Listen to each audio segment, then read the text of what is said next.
بسم اللہ الرحمن الرحیم۔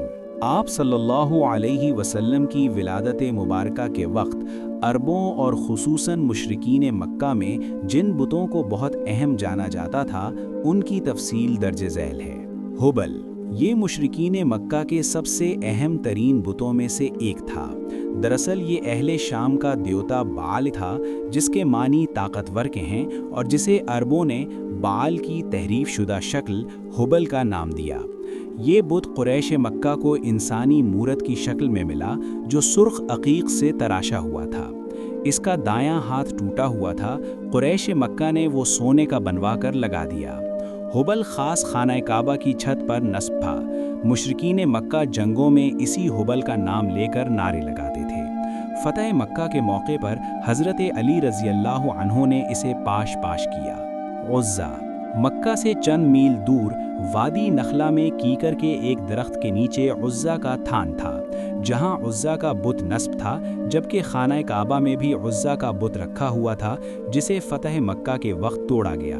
جبکہ وادی نخلا میں عزا کے اصل بت کو توڑنے کے لیے حضرت خالد بن ولید رضی اللہ عنہ کو بھیجا گیا۔ عزا کا بت مشرکین مکہ کے نزدیک سب سے عظیم ترین بت تھا۔ لات یہ طائف میں اس جگہ نصب تھا جہاں آج کل مسجد طائف کا بایاں مینار ہے۔ لات کے معنی ہے ستو گھولنے والا۔ دراصل یہ ایک شخص تھا جو حاجیوں کو ستو گھول کر پلایا کرتا تھا۔ بعد میں عمرو بن لہی کے ایما پر اس کا بت بنا کر اس کی پوجا کی جانے لگی۔ قریش رات سونے سے پہلے عزا اور لات کی پوجا پاٹ کرتے تھے اور قسم بھی انہی دو بتوں کی کھایا کرتے تھے۔ منات یہ عرب کا سب سے قدیم ترین بت تھا جو مکہ اور مدینہ کے بیچ میں مشلل کے علاقے میں قدید کے مقام پر سمندر کے قریب نصب تھا۔ منات کی پوجا کا آغاز بھی عمرو بن لہی نے کیا۔ قبائل اوس و خزرج جب حج کر کے واپس مدینہ کو روانہ ہوتے تو منات کے بت کے پاس ہی احرام اتارا کرتے، جبکہ بنو ازد اور بنو غسان تو باقاعدہ اسی بت کا حج بھی کرتے تھے۔ اہل مدینہ کے نزدیک حج کی تکمیل تب تک نہ ہوتی تھی جب تک منات کی پوجا نہ کی جائے۔ اس بت کو بھی نبی کریم صلی اللہ علیہ وسلم کے حکم پر فتح مکہ کے لیے جاتے ہوئے حضرت علی رضی اللہ عنہ نے منہدم کر دیا۔ اساف اور نائلہ یہ انسانی شکل کے بت تھے۔ دراصل ایک مرد اساف اور عورت نائلہ کعبہ میں زنا کے مرتکب ہوئے، اور جب لوگوں نے آ کر دیکھا تو وہ پتھر بن چکے تھے۔ اہل مکہ نے انہیں عبرت کے لیے صفا اور مروہ پر رکھ دیا تھا، مگر انہیں بھی عمرو بن لہی حرم کعبہ میں لے آیا اور زمزم کے پاس رکھ دیا۔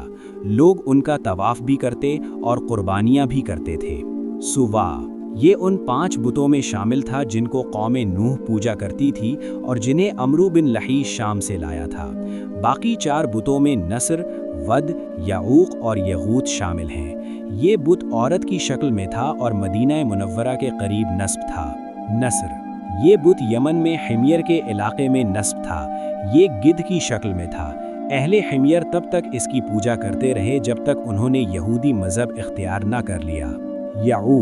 یعوق کے معنی ہے مصیبت روکنے والا۔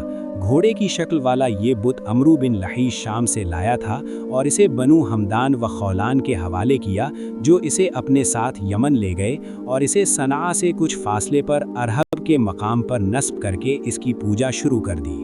یغوث یہ بت بھی یمن کے ایک علاقے اقمہ میں نصب تھا۔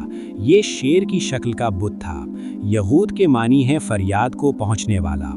ود یہ بت دومت الجندل کے مقام پر نصب تھا اور بنو کلب اس کی پوجا کرتے تھے، جبکہ قریش مکہ بھی اس کی عظمت کے قائل تھے اور اس کو پوجتے تھے۔ ان کے علاوہ آئم، الزیزنان، اقوسیر، الجلسد، ذوالخلصہ، ذوالشرا اور ذوالکفین بھی عربوں کے اہم بتوں میں شامل ہیں، جبکہ غیر اہم بتوں کی ایک کثیر تعداد ان کے علاوہ ہے۔